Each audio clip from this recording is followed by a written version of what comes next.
examen de epidemias el sábado, ¿no? Y mañana va a haber clases ¿De micro? de epidemia.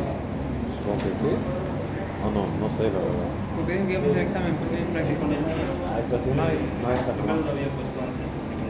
Sí, debe haber. De frente voy a ver. ¿Cómo se llama? Cierra la puerta, por favor. Discúlpala. Él sabía que el examen todavía.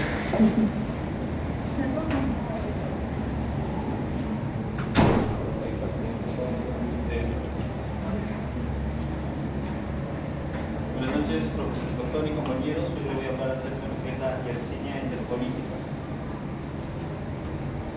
Pues, bueno, como sabemos, este es un serotipo 03 de lo que viene a ser las afecciones de lo que es la Yersinia.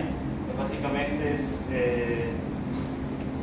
esto se va a transmitir a través de lo que son alimentos contaminados, mediante las heces que se pueda tener esta bacteria, o tal vez inclusive transmisión en humanos.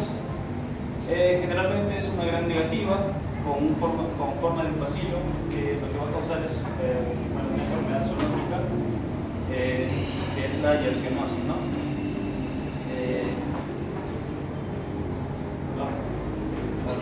Sí.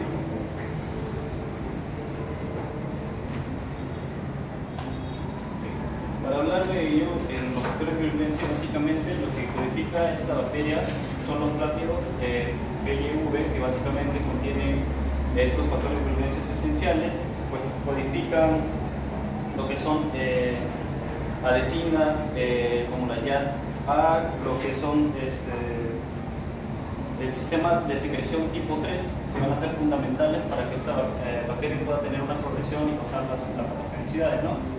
Como también van a codificar lo que son las proteínas externas de esta Yersinia, los YOPs, que van a codificarse a través de estos planos que mencioné.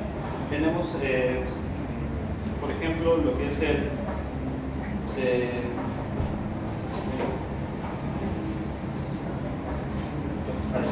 YOPs tipo H, que básicamente lo que va a hacer es inhibir la fagocitosis que se va a producir, ¿no? Entonces esto lo que va a evitar es que pueda ser destruida. El YOP-E tiene un papel importante ya que infiere a que en la actina, afectando la capacidad de funcionamiento de lo que es la célula huésped. Y el YOP-J, que básicamente inhibe la respuesta inflamatoria que se va a generar. Y como mencioné, también está la YAT-A, que básicamente se une a los leucocitos, a las células, y va a generar varios tipos de células, ¿no? Incluidas las epiteliales y los macrófagos. Ahora, aquí se va a producir lo que es un proceso de adhesión y pues, como factor de invasión en la invasina, que se va a unir a los receptores beta-1 integrinas, porque va a facilitar que se genere una entrada de la bacteria, y pues en el aire lo que va a generar es que se genere la adhesión de invasiva de la bacteria y de la Yersinia, ¿no? Ahora también compuesto por ribonucleósidos va a ser importante, ya que esta capa va a generar cierta protección y evasión a la respuesta del sistema inmunológico. Los siderópodos, que básicamente tienen un sistema de adquisición que va a generar red de hierro esenciales para que pueda generarse la supervivencia de esta bacteria, y las toxinas que van a producir, generan la producción de toxinas como las que son las enterotoxinas termoestables, que conllevan a la diarrea de una presencia en lo que va a generar esa bacteria. Ahora, esto es un patógeno invasivo entérico, especialmente en personas de mediana o corta edad, esto en general. Aquí los cuadros clínicos más frecuentes son la enterocolitis, la itis terminal, puede causar fiebre, dolor abdominal, diarrea, adenitis mesentérica. Esta transmisión es principalmente a través de los alimentos, como ya mencioné. Ahora, la temperatura y la concentración del calcio se van a regular a través de la expresión de los factores de virulencia, que va a ser resistir a la barrera de la mucosa y unirse a las integrinas de las células epiteliales. Ahora, genera una invasión celular mediante las IM y AE, que van a facilitar la entrada a las bacterias en las células M de las placas de Peyer. Y ahora, una vez esto que se asocia, generalmente la bacteria genera una replicación en el tejido linfoide asociado al intestino.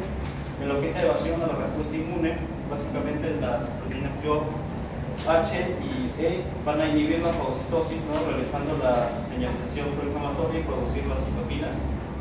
Los liposacáridos y las YAG-ACE van a encargar de proteger de que se genere una lisis de la bacteria, ¿no?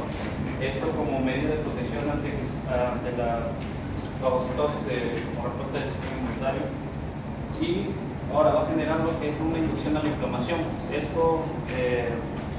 inflamación local, al estimular la secreción de las citoquinas proinflamatorias en las placas de Peyer, lo que va a contribuir a síntomas como las que se mencionó, las diarreas, las fiebres, las enterocolitis, ¿no? Y genera diseminación sistémica, lo que en algunas ocasiones se puede diseminar en lo que son los ganglios linfáticos mesentéricos, sangre y órganos, como en el hígado, en el vaso, generando cuadros de la septicemia. Continuamos a ver unos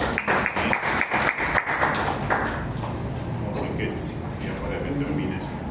Entonces también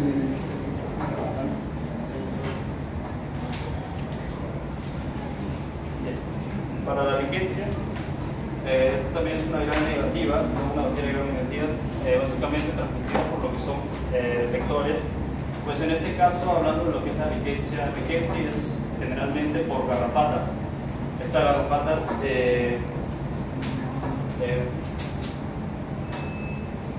bueno, lo que generan es enfermedades infecciosas, ¿no?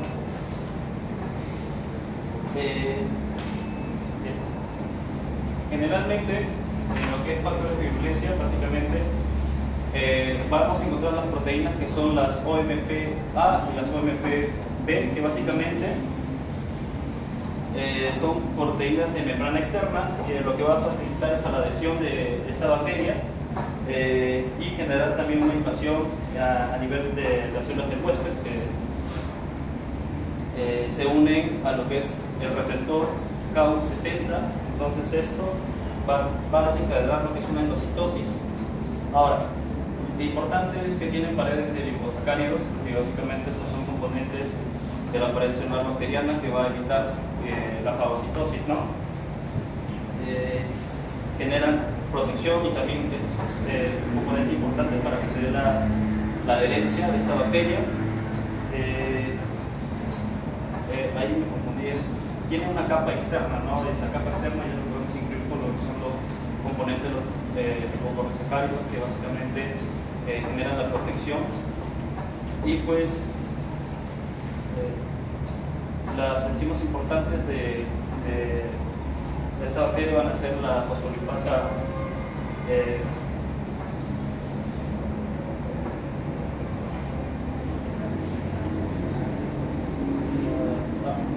fosfolipasa A, que va a ayudar a lo que es la liberación de esta bacteria hacia el citoplasma. Siguiente. Aquí para el mecanismo de lo que es la riqueza, mecanismo de acción, básicamente esto se va a generar se inocula la piel mediante la picadura de la garrapata, ¿no? Lo que va a hacer es que se va a diseminar a través del torrente sanguíneo. Entonces esto se va a adherir a la membrana celular debido a que ya está unido a los receptores Ku, que van a ser importantes para que estas puedan ingresar, y pues también por las proteínas de adherencia que van a trabajar, como ya mencioné, son las OMP-A y las OMP-O. Luego, lo que va a generar es secreción de lo que es la fosfolipasa A y así liberarse de lo que es el proceso de fagocitosis, ¿no? Se va a liberar del fagosoma. Ahora esto va a generar cierta modificación, arreglos por así decirlo, a nivel del citoesqueleto, lo que es una entrada de la célula, lo que va a generar que se entre a la célula y se oculte a nivel de lo que es el citosol, y posterior a ello se va a replicar. Gracias.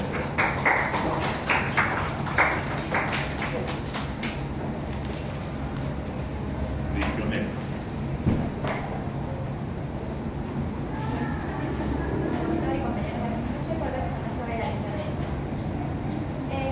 La legionela es una bacteria que puede causar infecciones respiratorias graves como la enfermedad del legionario y la fiebre de Mondial. También es una bacteria fecal que se encuentra en el agua, en el suelo y en otros lugares.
ayuda a la bacteria a transferir proteínas hacia las células hospedadoras.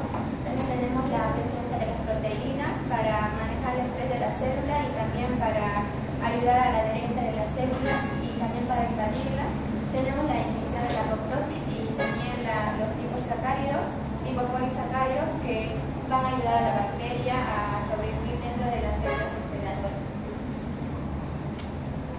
En cuanto a su patogenicidad, podemos destacar algunos factores externos como para sobrevivencia de la legionela. Por ejemplo, tenemos a la temperatura, el pH, sus nutrientes, sus asociaciones microbianas y las formaciones de las biopelículas.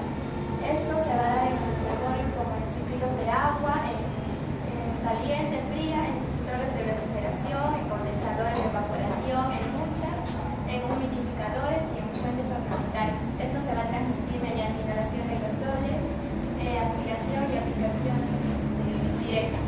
Su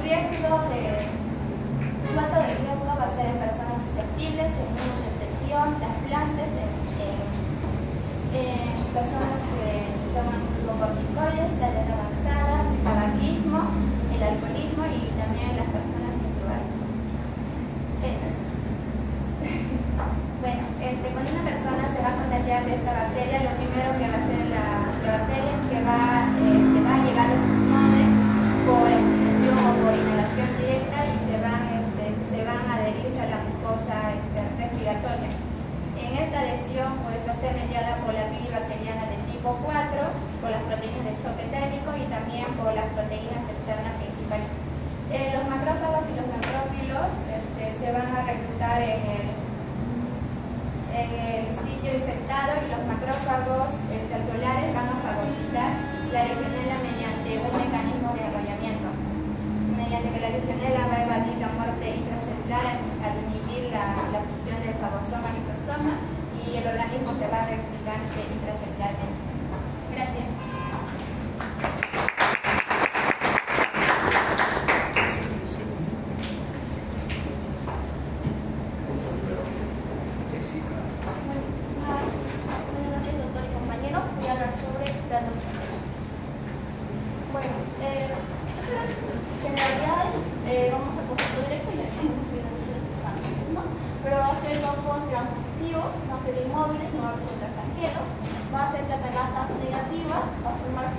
Algo importante es que anteriormente formaba parte de las variantes nutricionales de los estreptococos, pero ya con las investigaciones que se dieron, se logró que tiene un género propio, ¿no?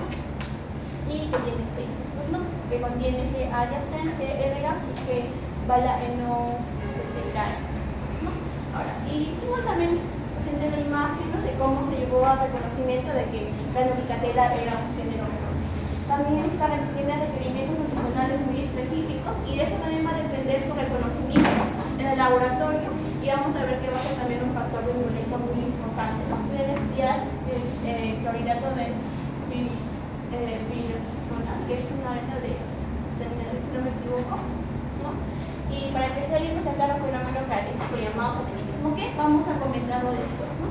Se puede presentar en el sangre y acá hay unas imágenes sobre cómo es su forma, ¿no? Focos gran positivos. Microscópicamente también lo incluí, ya que uno también de sus factores más importantes es que se puede confundir fácilmente. Si lo vemos acá, desde lejos parece un vacilo, ¿no? Pero en realidad es porque va a modificar su forma para poder pasar desapercibido, ¿no? Puede tener múltiples formas, ya sea normales, formas aberrantes, formas de pilas de monedas, ¿no? Y también es importante tener en cuenta al momento de identificar. Siguiente. Bueno, ya con los factores de virulencia, vamos a empezar con el tema de la adhesión a fibronectina. Puesto que sabemos que la adhesión es importante para poder colonizar los epitelios. Entonces, acá, por ejemplo, acá en la imagen podemos ver que la fibronectina va a ser una glicoproteína de tejido conectivo, que en este caso la G. adyacens va a ser una proteína de superficie que se va a llamar CHA, la cual se va a unir a esta fibronectina.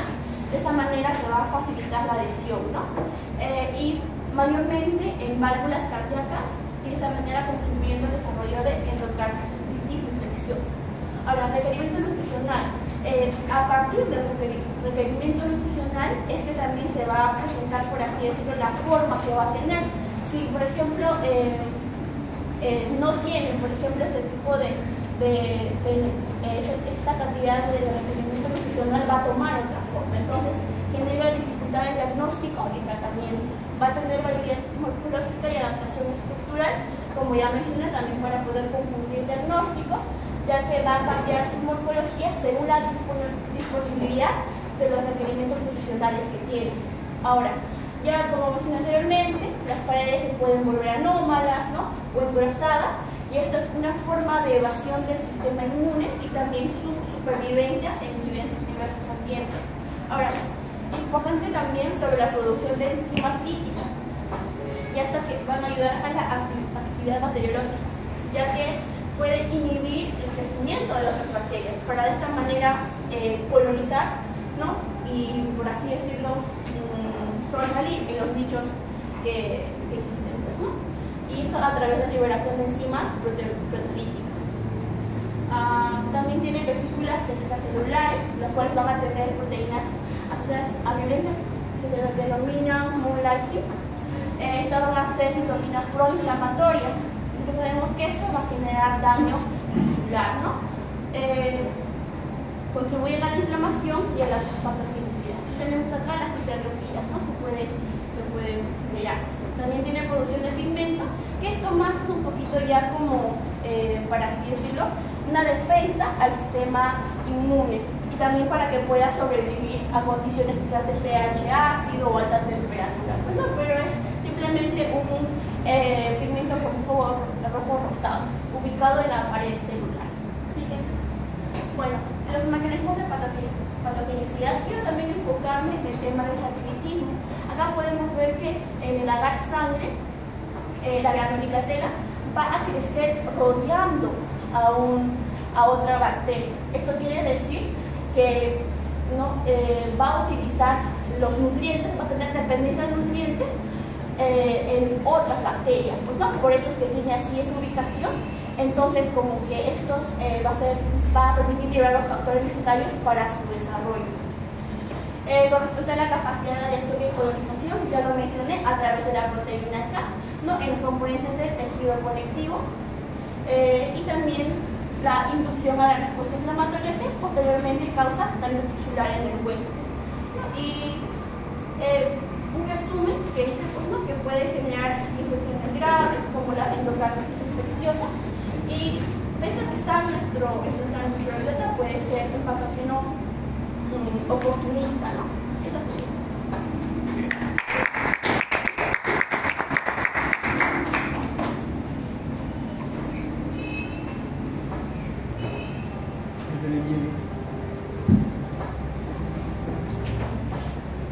Buenas noches, doctor, compañeros. Vamos a hablar acerca del ureaplasma. Bueno, vamos a hablar de manera más corta las generalidades. Esta bacteria no es parte de una clase que se llama Molicutes. ¿Qué cosa quiere decir Molicutes? Que no tiene pared celular. Y esta característica es muy importante para la elevación del sistema inmune, ¿no?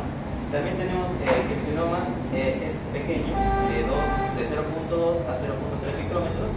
Ya hemos explicado que es un procarionte sin pared celular, porque derivan de la clase de Molicutes. Por no tener la pared celular, no va a teñirse con la adición gram, ¿no? Entonces, no podemos decir que es gram negativa o gram positiva. Va a derivar de la gram positiva, pero no van a ser gram positivas en sí.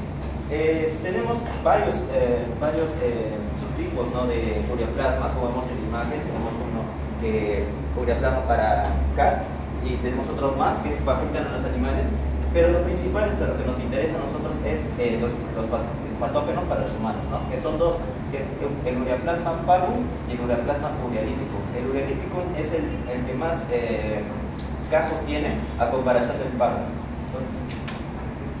Ya, vamos a hablar acerca de los factores de virulencia. Vamos a hablar acerca, acá no está la imagen, pero tenemos una adesina, ¿no?, que es muy importante, que se llama antígeno multibanda o antígeno MB, ¿no?, que es muy importante porque estas van a anclarse, ¿no?, con los receptores de las células epiteliales del tracto urogenital, ¿no? Y ¿Qué característica tiene? Tiene característica de cambiarse de forma, una variabilidad antigénica.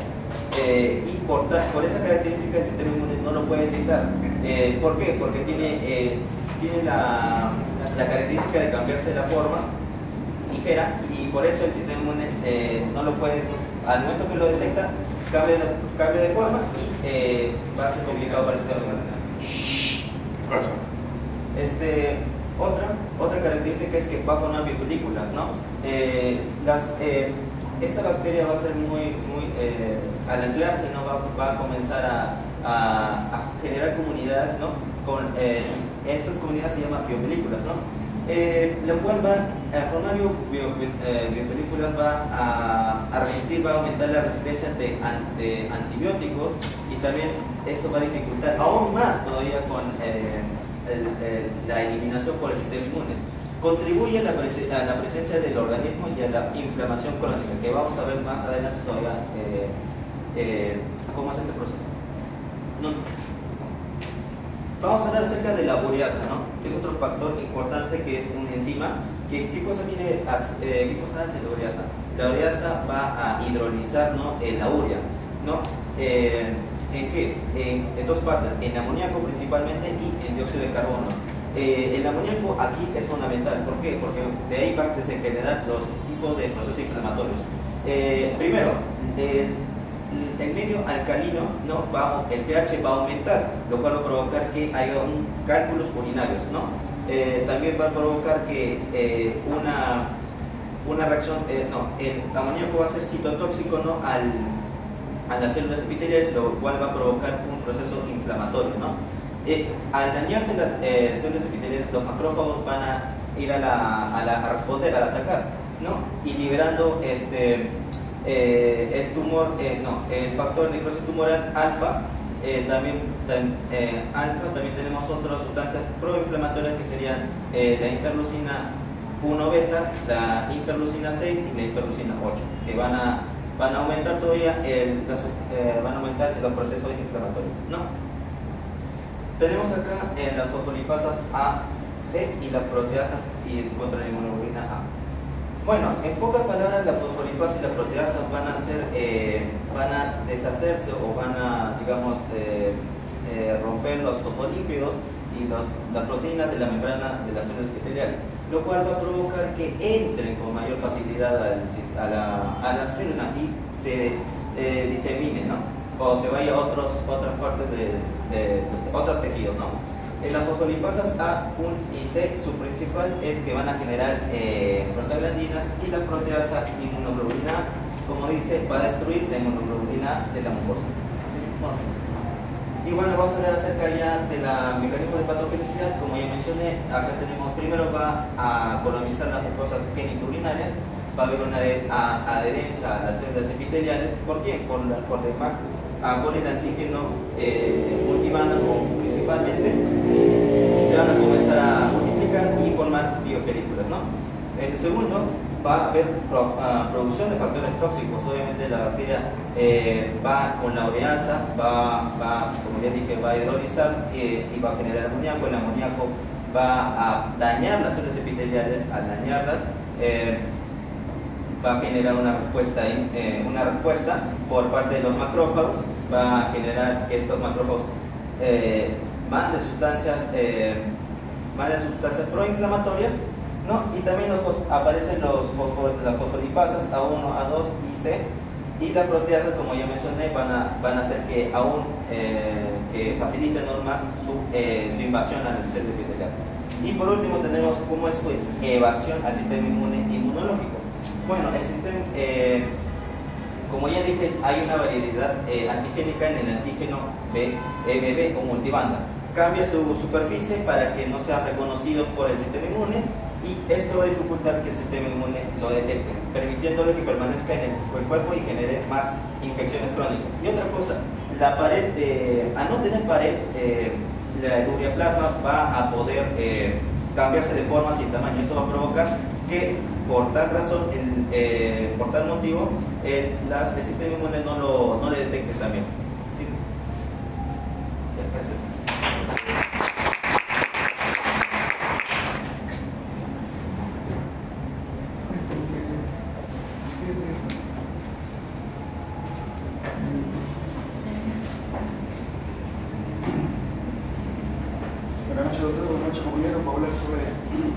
atrofia SDP, ¿no? Es un género de cojo gram positivos, su forma comercial más que todo es el trato gastrointestinal, genitourinario y el cavidad oral, ¿no? Más que todo su importancia clínica es basada en el endocarditis, infección subaguda o también en la esquimelitis o sepsis, ¿no? Primeramente vamos a hablar sobre la herencia del endothelio cardíaco, ¿no? La miotrofia se va a ir fácilmente a las lesiones dañadas, ¿no? Del endothelio cardíaco, más que todo en la válvula, ¿no? Segundo, se va a dar la formación de vegetaciones infectadas, ¿no? Ahí va a estar, va a formar vegetaciones que son compuestas por bacterias, ¿no? Células inmunes, plaquetas y fibrina, ¿no? Donde se va a formar un crecimiento, ¿no? Tercero va a ser por la protección contra la humedad gracias al recubrimiento de fibrina plaqueta, ¿no? La bacteria va a estar cubierta por fibrina plaqueta y se va a mantener ahí, ¿no? También la producción de inflamación crónica, daño valvular progresivo, ¿no? Más que todo esto genera inflamación prolongada, lo que va a destruir lentamente la válvula del corazón, ¿no? Esto va a causar insuficiencia valvular y complicaciones cardíacas, ¿no? Y por último está la diseminación hematógena. Esto más que todo va a llegar a todos los órganos y más que todo en las válvulas, causando infecciones en el cerebro, en el riñón y en los pulmones, ¿no? Siguiente, por favor. Ahora tenemos los factores de virulencia, tenemos la herencia en la matriz intracelular con la fibronectina, ¿no? Vas a unir la proteína fibronectina para que siga dando su crecimiento, ¿no? Y así permitir colonizar, ¿no? También la formación del biofilm, ¿no? Donde va a crear una biopelícula y que va a proteger a la bacteria del sistema inmune, ¿no? Esto va a favorecer infecciones crónicas y va a resistir al tratamiento, ¿no? También tiene la producción de exopolisacáridos, que es una sustancia pegajosa que refuerza el biofilm, ¿no? Esto va a aumentar la violencia y va a proteger frente a tratamientos. También está la formación de L-forma, ¿no? Esto va, más que todo, va a perder su pared celular ante ciertos antibióticos, entre ellos los beta-lactámicos. Esto va a escapar de los antibióticos que atacan la pared bacteriana, ¿no? Tenemos también exigencias nutricionales especiales, ¿no? Esto va a necesitar un piridoxal o cisteína para crecer, ¿no? Lo que va a complicar su cultivo, y esto va a pasar cultivos negativos, falsos e endocarditis, ¿no? Y por último, las altas tasas de complicaciones clínicas, ¿no? Tenemos como la insuficiencia cardíaca, una necesidad de cirugía, embolias, y más que todo va a indicar una infección agresiva que va a requerir tratamiento intensivo.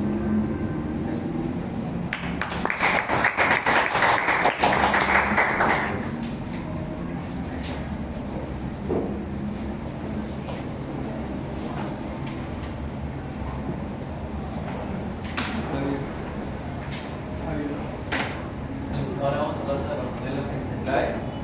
Siguiente, por favor. En sí, lo que tenemos que saber es que su reservorio principal es el gato doméstico o el Felis catus. Este se transmite ya sea por forma directa por arañazo del gato, mordedura del gato, o también se transmite por las pulgas. Más adelante lo voy a hablar porque se le conoce también como la enfermedad del arañazo del gato o de la mordedura del gato. Es un bacilo gram negativo, intracelular facultativo, que no forma esporas. De crecimiento lento de hasta 2 semanas en cultivo y móvil gracias a flagelos periplasmáticos. Siguiente. Bueno, tenemos como los factores de violencia los más resaltantes, tenemos a lo que es el sistema de secreción tipo 4, como es el BIRP y el BIRP-D4, los cuales inyectan proteínas como las BEPs, especialmente el BIRP, que modulan las células, y el BIRP-D4 son los que son encargados de permitir que la bacteria sobreviva dentro de los eritrocitos. Tenemos al BAP-A, que es encargado de pegar al endotelio a las bacterias. Los factores son angiogénicos, pues esta enfermedad o esta bacteria estimula la nueva generación de vasos sanguíneos. El lipopolisacárido atípico, que va de la detección inmune, lo que permite la permanencia de la bacteria dentro del hospedero o de la célula hospedera, y la inhibición de la apoptosis, que las células infectadas no mueren, y las hemaglutininas, que ayudan a entrar a los eritrocitos o se pegan a la superficie de los eritrocitos. Bien. Dentro del mecanismo de patogenicidad tenemos a la adhesión y ligación al endotelio, lo cual colonizamos los vasos. Seguimos con la infección de eritrocitos, con la diseminación oculta y la capacidad de prevenir o inhabilitar la apoptosis.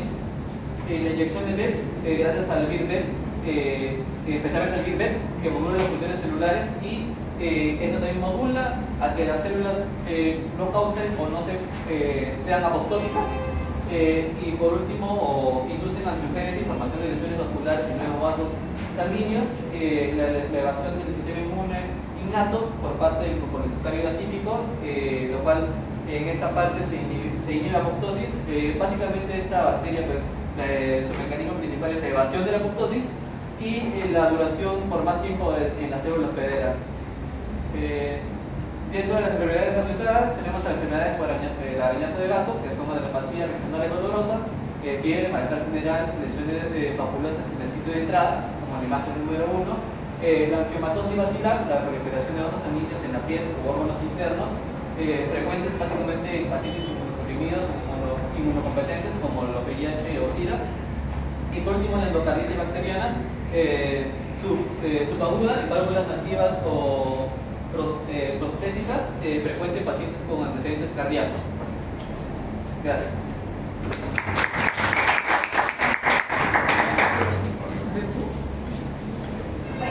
Buenas tardes, soy George de hablar acerca del género Gorgonia. Ya. Bueno, son bacilos gram positivos, son aerobias estrictas, o sea, sí o sí van a necesitar oxígeno para vivir.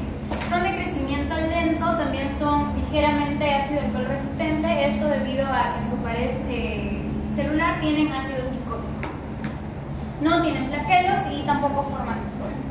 Entre sus principales factores de virulencia vamos a tener su pared celular, ya que tiene una pared rica en tanto peptidoglucanos como en ácidos micólicos. Estos ácidos micólicos le van a dar resistencia a desinfectantes, o sea, van a sobrevivir más en la superficie. También le va a dar resistencia a los antibióticos y también va a resistir a la fagocitosis. También van a formar biopelículas, esto ya que se va a adherir a catéteres o dispositivos médicos y va a ayudar en la colonización. Va a producir enzimas hidrolíticas que le van a ayudar a la invasión tisular y va a ocasionar daño. Y por último está la tolerancia en ambientes hostiles, que le va a ayudar a sobrevivir en el ambiente hospitalario. Siguiente, por favor. Bueno, los mecanismos de patogenicidad va a empezar por la entrada. Principalmente van a entrar a través de los dispositivos médicos y después van a hacer la adherencia formando biopelículas, sobreviviendo así al sistema inmune y también de cierta manera dando resistencia a los antibióticos.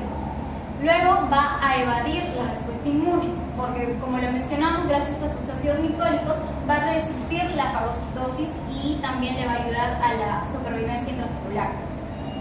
Después nos va a producir daño gracias a la producción de sus enzimas hidrolíticas y finalmente va a persistir, porque como lo mencionamos, es de cierta manera extremófila y va a sobrevivir en ambientes mayormente hospitalarios.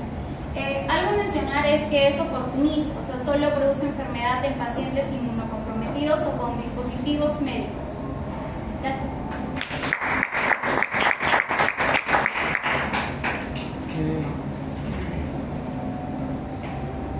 ¿Qué viene a pasar? Buenas noches, compañeros. Buenas noches, doctor. Les voy a presentar sobre la treponema. Su característica básica no es una bacteria gram negativa con forma de espinoqueta, la forma de transmisión es sexual, no placentaria o por ahí directamente los chancros sifilíticos. El método de diagnóstico es a través de las pruebas treponémicas o no treponémicas.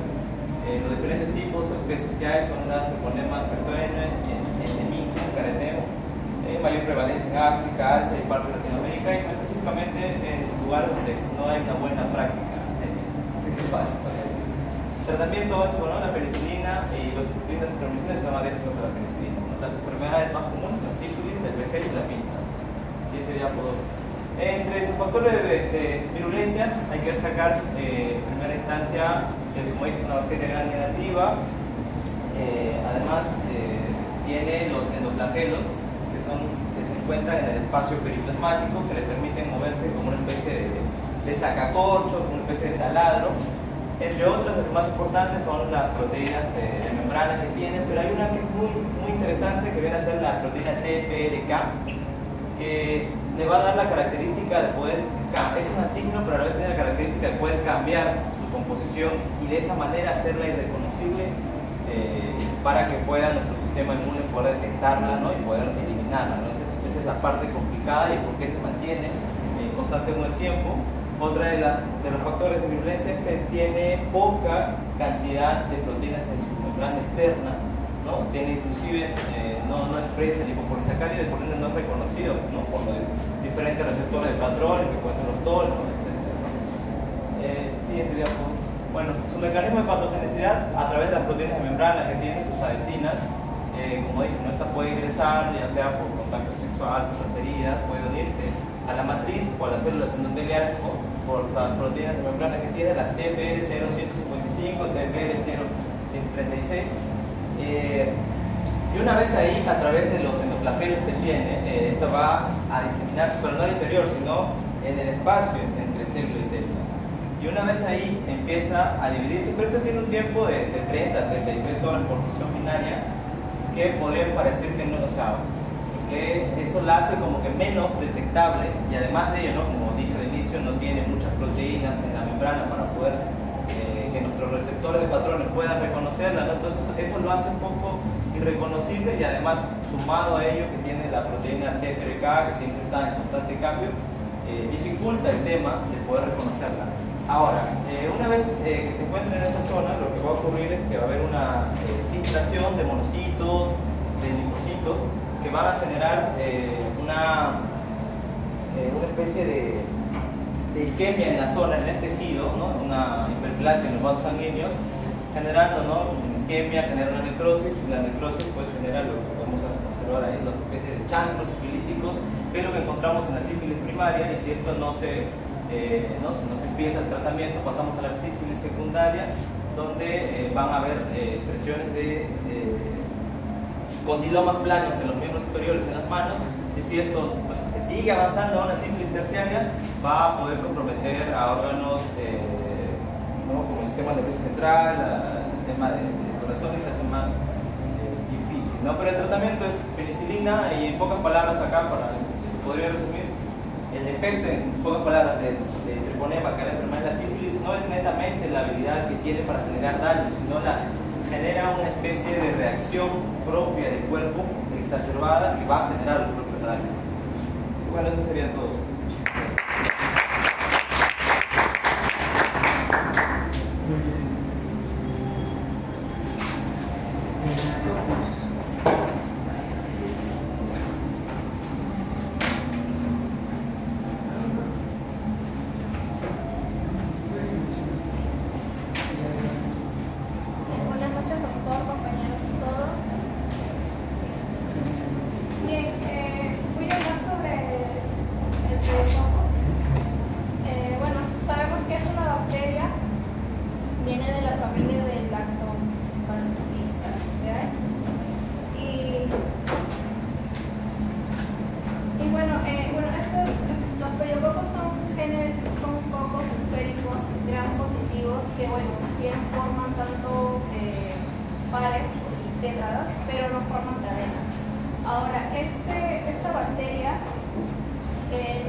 Diferente a los aerococos, que más que todo estos crecen en un ambiente tanto de pH 5.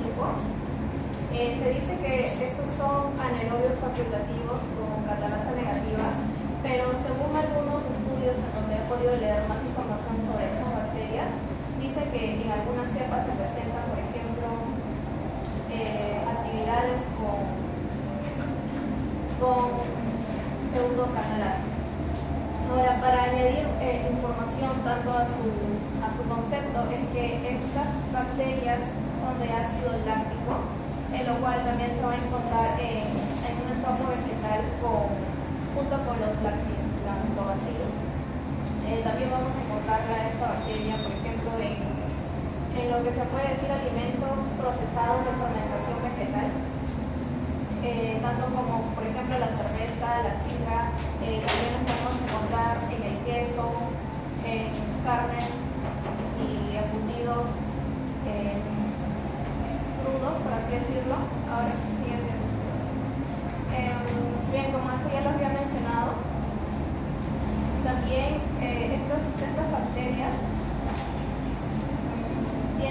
que, o sea, pueden crecer en el agar, por ejemplo,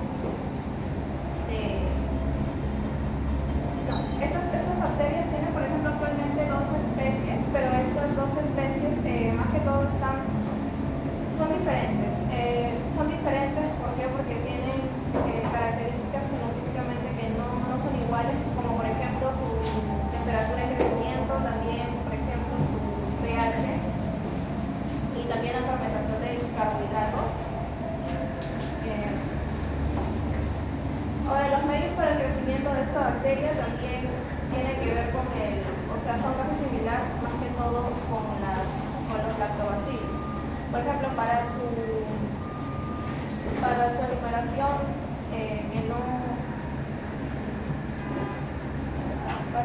para su alimentación no selectiva de estas bacterias, más que todo se va a usar el agar MRS, que quiere decir más robosa shape, que esto va a estar durante 48 horas a alrededor de 30 a 27 grados centígrados. Tiene diapositiva. También, por ejemplo, aquí hay las bacteriocinas, como podemos ver. Bien, estas son las bacterias que los Pediococcus como que las producen. Más que todo su acción de estas bacteriocinas o pediocinas, esto es como que tienen una relación estrechamente tanto con bacterias o con patógenos gram positivos. Y también como que su objetivo de estas bacteriocinas es prácticamente llegar a la pared celular. ¿Y qué es lo que va a hacer, por ejemplo, en cepas sensibles? Va a tratar de deshabilitar o hacer una pérdida de función de la barrera para que pueda penetrar hacia la pared celular y así haya una alteración del tejido. También vemos por aquí el ácido láctico. En algunos quesos, por ejemplo, o en algunos bioyogures, más que todo se usa las bactericinas para la acidificación. Por ejemplo, los Pediococcus y más que todo se usa para la acidificación y también en otras cepas, por ejemplo, que son antimicrobianas. Y pues, por último tenemos los mecanismos de patogenicidad. Como ya lo mencioné, la acidificación del entorno puede también alterar el equilibrio microbiano y facilitar, por ejemplo, algunas otras infecciones que conllevan ahí. También hay cepas que pueden adherirse tanto a las superficies mucosas o también a materiales médicos. También hay la formación de micropelículas, resistencia intrínseca a ciertos antibióticos, que más que todo hace una pausa o también disfruta tanto el tratamiento que está dando una enfermedad o una infección. Y por aquí vemos endocarditis, infección de heridas y peritonitis, que bueno, son casos que han sido ya reportados por todas esas infecciones. Y bueno, más que todo eso.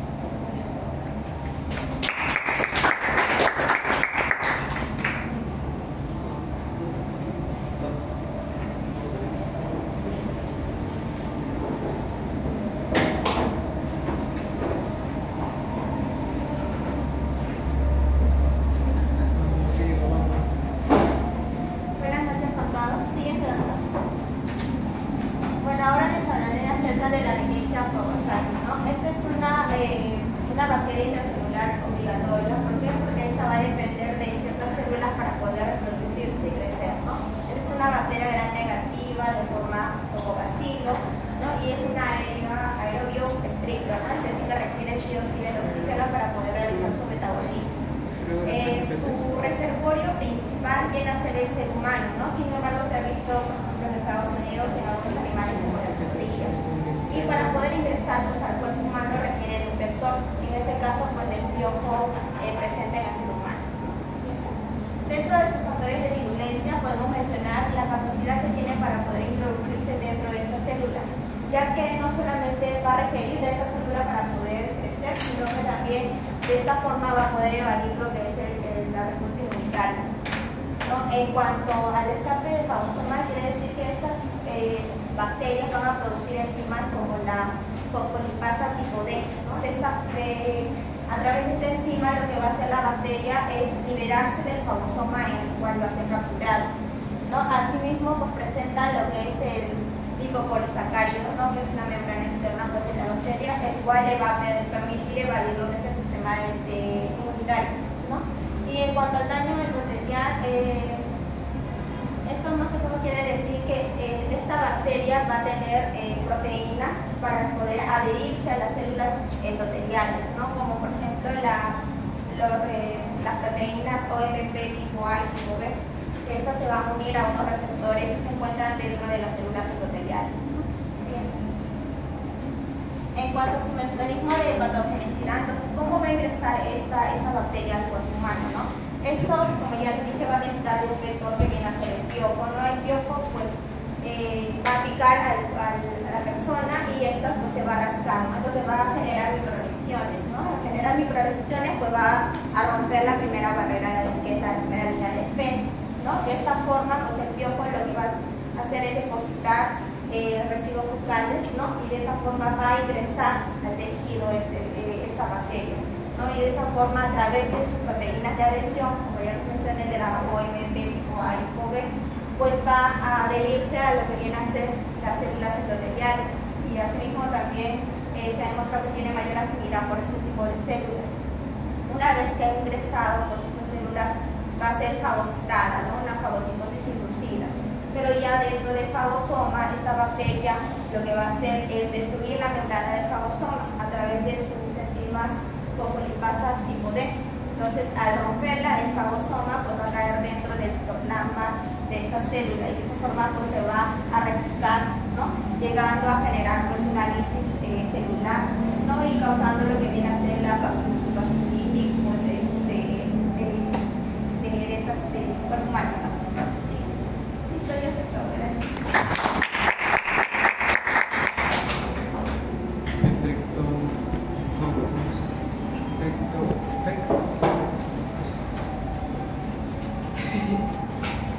Ya bien, ahora hablemos de la Streptococcus spp. Bien, la generalidad de esto es que es más que nada un coco, es una bacteria gram positiva y generalmente está dispuesto, como podemos ver, en pares, puede estar en cadenas o también podemos observarlo en racimos de uva. Es una bacteria anaerobia estricta o también puede ser facultativa, que también puede vivir sin oxígeno, ¿no? Y está presente más que nada en nuestra microbiota normal del cuerpo humano, podemos encontrarlo en los tractos gastrointestinales también. Bien, los factores de virulencia vendrían a ser, como primero tenemos a lo que son las enzimas, las proteasas y la hyaluronidasa, que degradan tejidos y facilitan también lo que es la diseminación local y además rompen barreras tisulares y facilitan lo que viene a ser la invasión. Luego tenemos la producción de ácidos orgánicos, aquí participa lo que es el ácido acético, que viene a favorecer la destrucción tisular y la inhibición de la respuesta inmune. Luego vienen a ser lo que son las adhesinas, que participan en la adherencia a células epiteliales. Esto hace que sea mucho más fácil lo que viene a ser la colonización para invadir mucosas y también la formación de biopelículas en infecciones polimicrobianas que lo protegen contra la fagocitosis y los antibióticos. Bien, también tenemos lo que son las lineasas, que vienen a disolver el ADN del pus, ayudando a diseminar los abscesos que produce esta bacteria. También tiene lo que es la sinergia con otras bacterias. Esto quiere decir que se asocia con otras bacterias para poder invadir lo que es el huésped.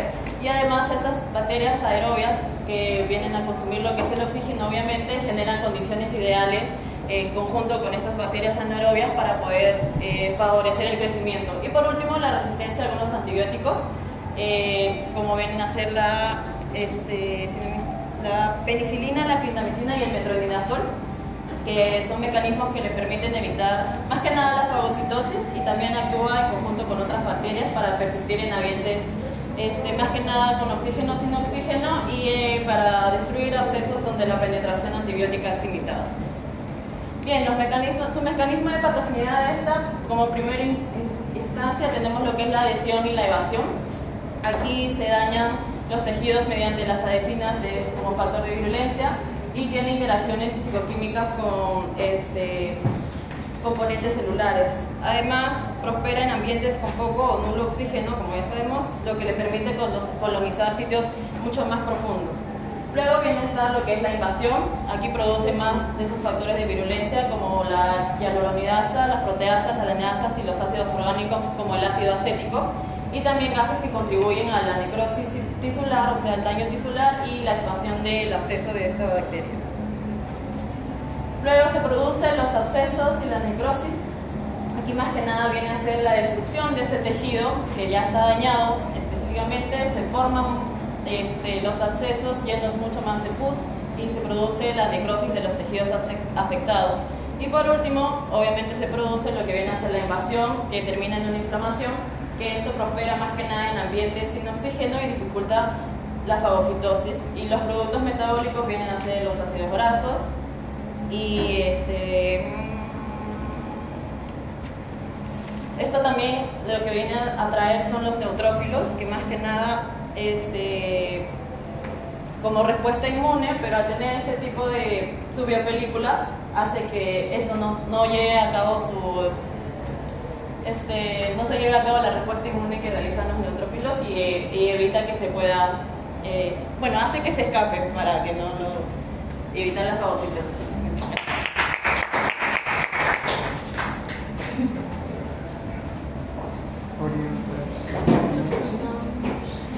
Japonés.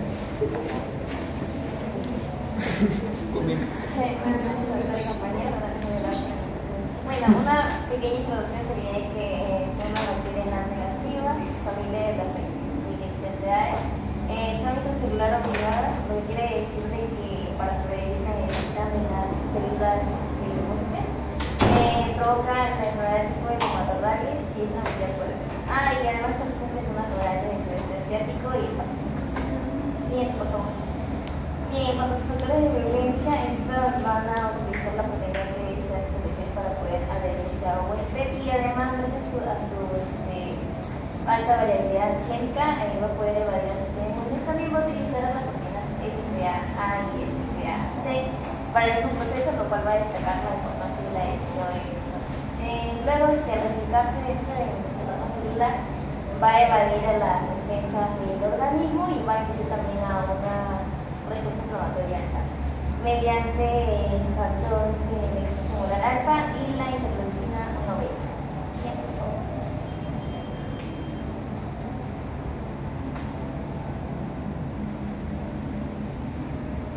Bien, como ya había mencionado, esto se adherirá a las células mediante las proteínas TSA56 y SCA-C. Estas van a conectarse a la fibramentina e integrinas y luego van a entrar por endocitosis clatrina dependientes y bueno, van a escapar rápidamente de los endosomas para evitar su destrucción. Luego, una vez que pasa esto, van a replicarse por fusión binaria y bueno, finalmente van a salir por quemación y llevándose una parte de la membrana celular y así evadir la respuesta inmune. Gracias.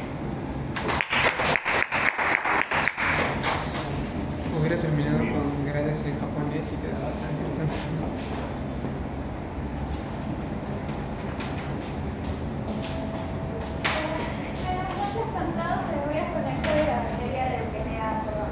Bueno, esta es una bacteria bacilo gram negativo, es plasmótico, o sea que es poco vacilar, es no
campo.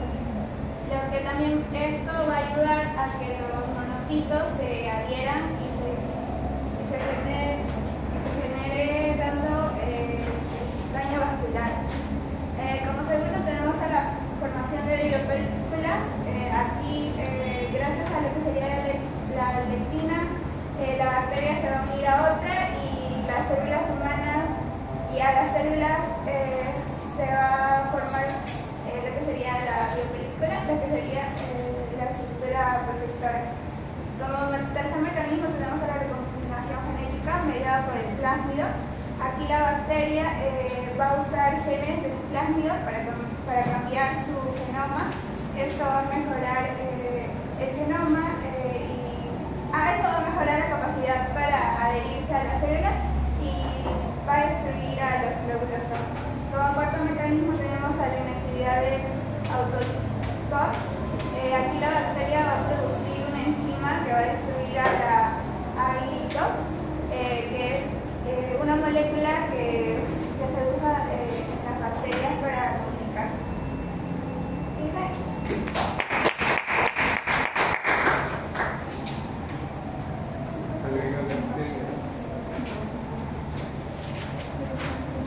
Puro servicio. Buenas noches, doctor y compañeros. El día de hoy vamos a hablar sobre la mecanofauna SPP. Es un género de las bacterias gram negativas, son cocobacilos móviles, anaerobios facultativos, es decir, no necesariamente dependen del oxígeno para que puedan hacer su metabolismo, ¿no? Su ubicación va a ser en la microbiota oral, ¿no? Y también puede colonizar el tracto respiratorio superior. Van a tener tres principales especies, pero me voy a centrar en la Agregariaculata actinomycetentomica. Siguiente, por favor. Me voy a centrar en esto porque principalmente esta bacteria es la principal responsable de las periodontonitis y endocarditis. Y con respecto a sus factores de virulencia, van a estar los polisacáridos, que como efecto principal va a tener la activación de las células dendríticas para poder dar la liberación de citoquinas proinflamatorias. También tenemos a la toxina de extensión citoletal, que va a alterar la morfología de esta bacteria para poder evadir de alguna forma la respuesta inmune, y la leucotoxina, que va a inducir a la apoptosis de neutrófilos. Otro efecto que se menciona es que debido a que es una bacteria gram negativa, va a tener una membrana externa de lipopolisacáridos que van a tener ciertos objetivos, ¿no? O acciones con respecto a las células epiteliales, por ejemplo, y van a causar la expresión de la interleuquina 15, que va a causar el ensanchamiento de los espacios intercelulares para aumentar la invasión bacteriana. También va a tener un efecto a nivel del macrófago para poder tener una regulación positiva de los 1014-6A. Y sobre todo, lo más relacionado a esta enfermedad son a nivel de los osteoblastos, que va a aumentar la actividad del óxido nítrico sintasa, que induce, ¿no?, a las sobreproducciones de óxido nítrico. Siguiente, por favor. Con respecto al mecanismo de patogenicidad, este Agregariobacter va a ser reconocido por sus receptores TLR4 y TLR2, porque va a encontrarse, ¿no?, a nivel del plasma de la membrana del macrófago o de la célula dendrítica, que va a activar la señalización de las proteínas MYC D88, que va a activar la vía de las MAP-quinasas, ¿no?, que va a causar la transcripción de genes proinflamatorios.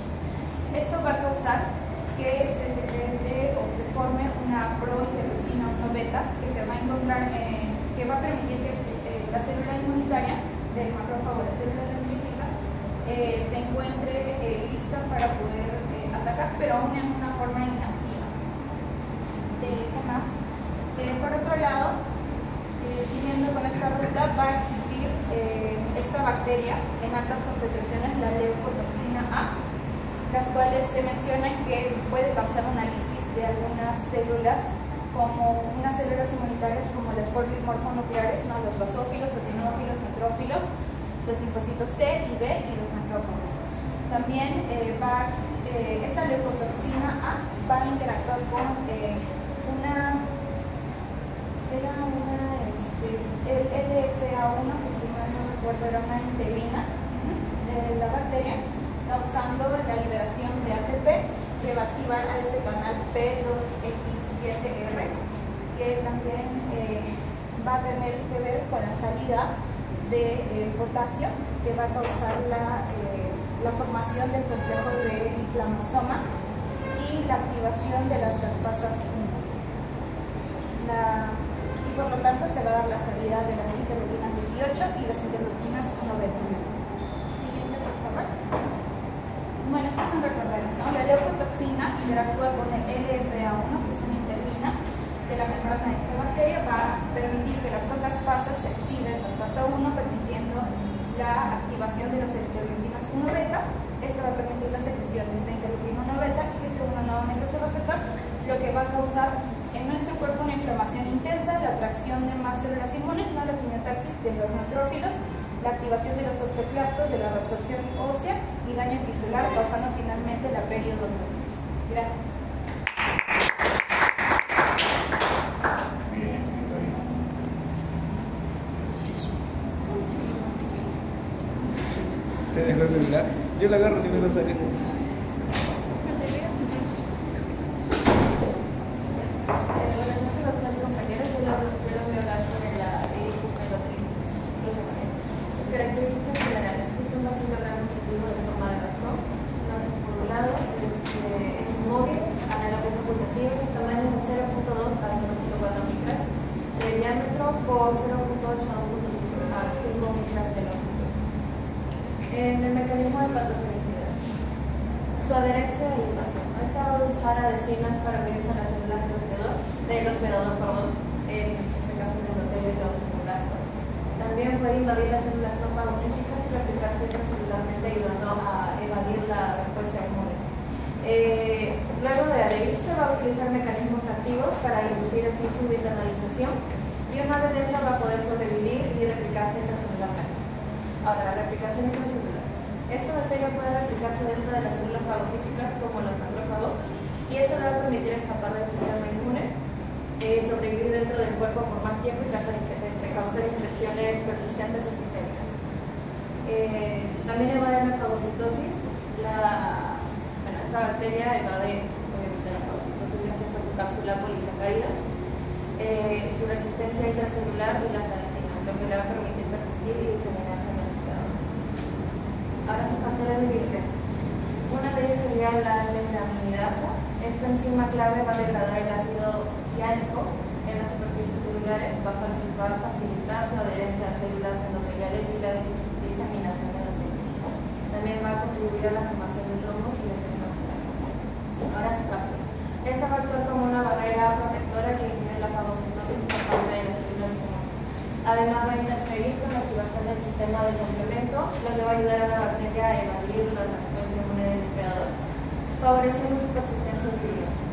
Y la hialuronidasa. Esta rompe el hialuronato de sodio, componente crucial de la matriz extracelular, lo que va a facilitar la penetración de la bacteria en los tejidos del hospedador, permitiendo así que se disemine más fácilmente, invadiendo órganos y causando daño a su placa.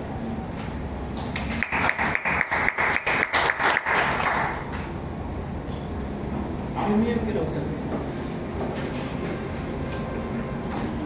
Vamos a ver. Buenas noches, doctor. Compañero, vamos a hablar de la anomalía SLP.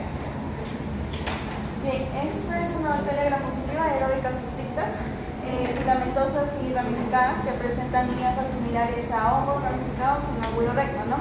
Tiene tamaño de 0.5 a 1.0 micrómetros de diámetro, con hiafas que pueden extenderse en varios micrómetros, parcialmente en ácido alcohol resistentes debido a los ácidos glicólicos. También se encuentra en el suelo, polvo y filtración en descomposición, ¿no? Y saprófitos, pero patógenos oportunistas, sobre todo en los predadores inmunocomprometidos. Tiene varias especies, ¿no? Como la Notaria asteroide complexa, la Notaria brasiliensis, la Notaria avitis discardinum, y la Notaria también falsvalensis y las pseudobralensis. Bien, los mecanismos de patogenicidad. La supervivencia intracelular en macrófagos, pueden sobrevivir y multiplicarse dentro de los macrófagos alveolares. También inhibe la función fagosoma del lisosoma y neutraliza radicales libres mediante catalasa y la superóxido dismutasa. También la presencia de ácidos glicólicos en la pared celular que den la resistencia a la acción de enzimas lisosomales y aportan propiedades de ácido alcohol resistentes. También tenemos elevación del sistema inmune, la cual su pared lipídica rica en ácidos glicólicos y en glicolípidos que reducen el reconocimiento por parte del sistema inmunológico. También tenemos la diseminación hematógena, que puede diseminarse desde el pulmón hacia los sistemas nerviosos centrales, piel u otros órganos. La producción de enzimas líticas, algunas especies producen proteasas, lipasas y otras enzimas que ayudan a degradar tejido y facilitan la invasión. Y los factores de virulencia, bueno, tenemos los ácidos glicólicos, la cual es la función en la resistencia intracelular, evita la destrucción por macrófagos, la catalasa y el superóxido dismutasa, la cual neutraliza especies reactivas de oxígeno, la trealosa, la adhesión en superficies celulares del huésped, modulación del sistema inmune, el cofactor, la cual está relacionada con la persistencia en la inducción de granulomas, las enzimas hidrolíticas, la proteasa y la lipasa, la cual favorece la invasión y daño tisular, y la pared de lípidos, la cual confiere hidrofobicidad, resistencia e invasión inmunológica.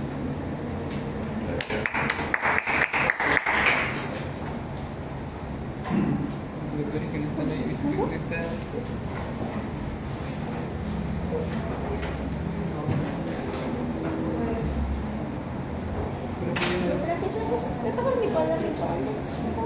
Perfecto. Mi petición. ¿Qué me pasa? ¿Qué me pasa? ¿Qué pasa, Rubito? ¿Qué onda? Buenas noches, doctor. Primero sería lo que voy a hablar sobre lo que tiene que ser la bacteria Roche. Empezamos con algunas generalidades. Esta es una bacteria bacilofobia. Se va a ubicar en la cavidad oral, en la nasofaringe y todo el tracto respiratorio superior. Va a ser una gran positiva, una catalasa positiva para la defensa y nos prolonga móviles. Y va a actuar en individuos inmunodeprimidos o con dispositivos médicos invernados. Esto es porque la bacteria Roche en realidad es una bacteria que habita en la microbiota y esta va a estar en la comensal. Sin embargo, cuando la persona se encuentra inmunodeprimitida, va a aprovechar para que pueda invadirla. Y también se los encuentra en saliva, encías, laringe, oído. Las tres de acá son las tres principales especies de la rocha. La primera es la rocha de endocariosa, viene a ser la tercera. Va a habitar en el medio oral y se va a ver asociado con infecciones como la endocarditis infecciosa, bacteriemia y neumonía. Generalmente se ve en las encías también y las personas que se van a notar toda la parte de la rocha musculinosa, que es la más conocida, la más abundante, va a estar en la cavidad oral y las vías respiratorias y va a ocasionar enfermedades pulmonares crónicas, particularmente pacientes inmunodeprimidos. Y finalmente la rocha se ha encontrado en casos de osmoitis y va a estar en el va a tener actividad por sus corrector y lo que quieras. Con respecto a la violencia y mecanismos de toxicidad, Celulares en la mochila. van a utilizar sus medicinas para poder adherirse a las células bacterianas y luego va a tener la habilidad de formar biofilm o biopelículas superficies biológicas que le va a permitir crear una colonia de divisiones de la bacteria y esto le va a beneficiar porque también va a pasar a ser libre del sistema inmune, va a ser resistente a antibióticos y va a tener más facilidad para invadir a lo que va a ser catéteres.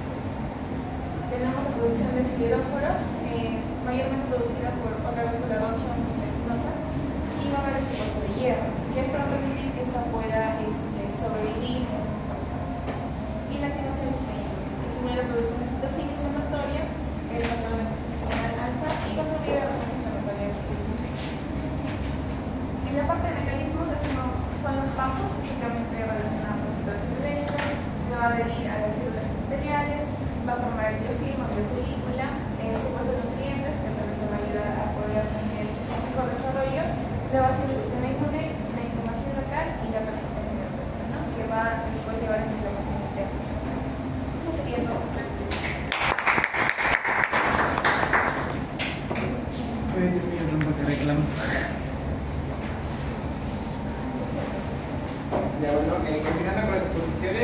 hablar de lo que es la bacteria Euconox.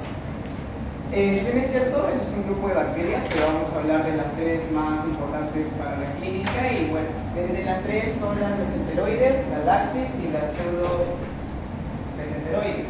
En el caso de las tres, la más prevalente es la mesenteroides.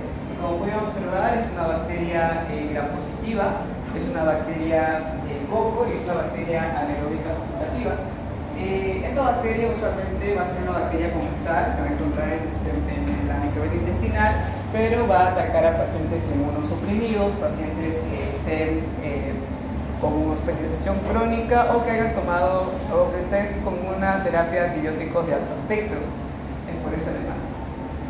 Esta bacteria se va a encontrar más que todo en lo que son los alimentos como lo son el pan y la leche, que son alimentos que han tenido un proceso de fermentación. Y de igual forma vamos a ver que esta bacteria es muy común en lo que es el ámbito industrial, porque tiene la capacidad de crear biopelículas o biofilm, que luego lo explicaré. También esto se va a poder transmitir a la persona a través de lo que son vegetales infectados, lácteos, quesos, bueno, todo lo que tenga que ver con fermentaciones y una disbiosis intestinal.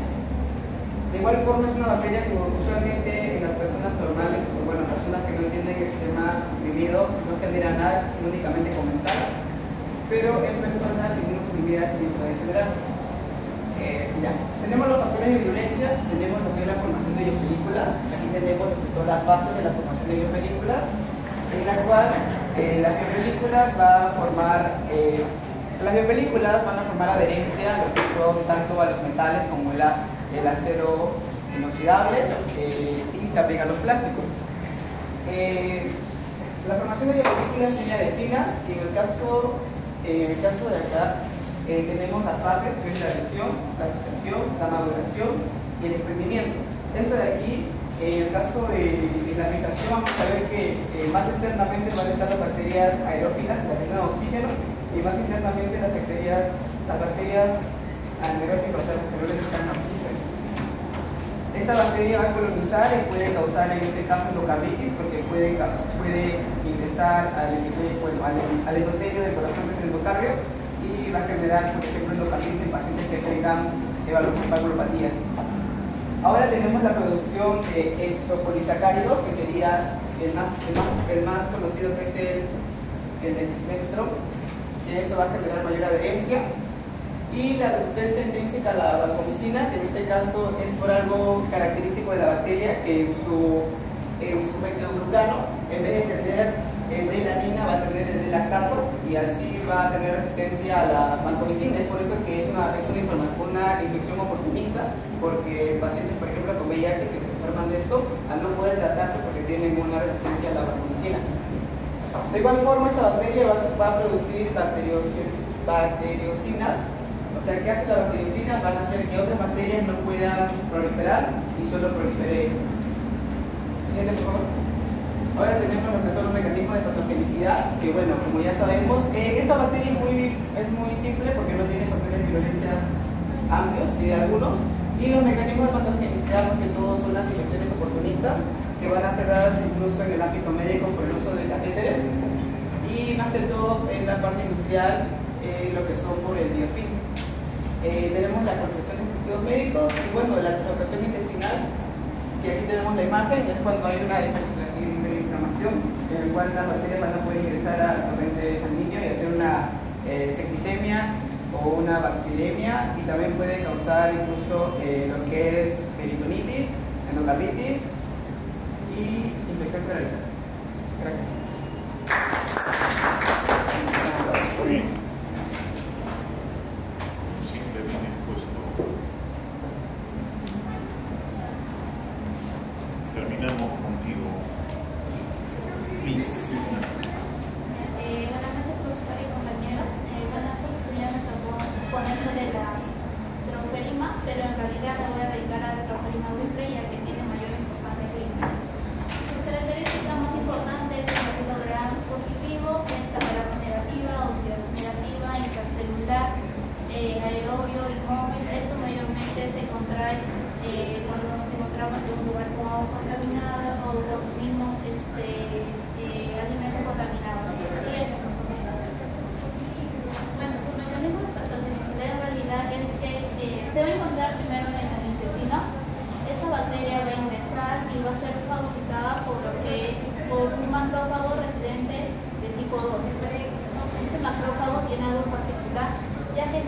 sucede 11 disminuidos en interleukina disminuido y interleukina 10 aumentado.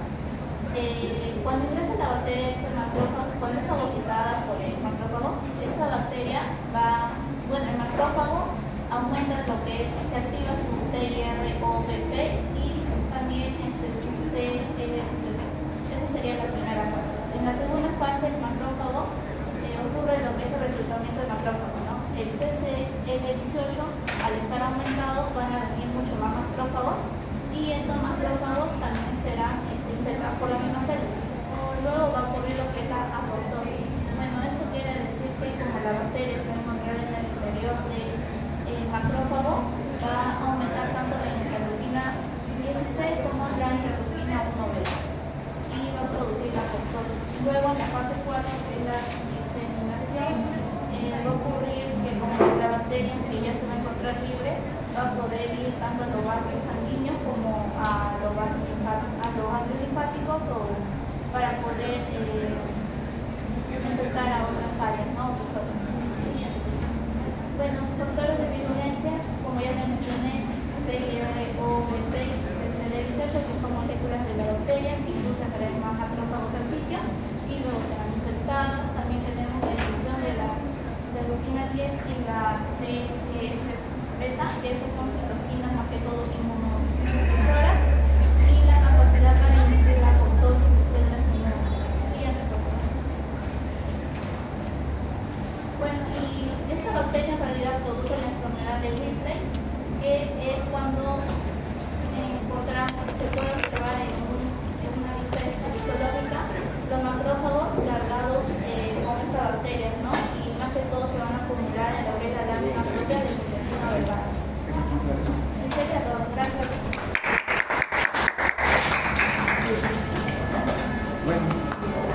Listo, salga por favor.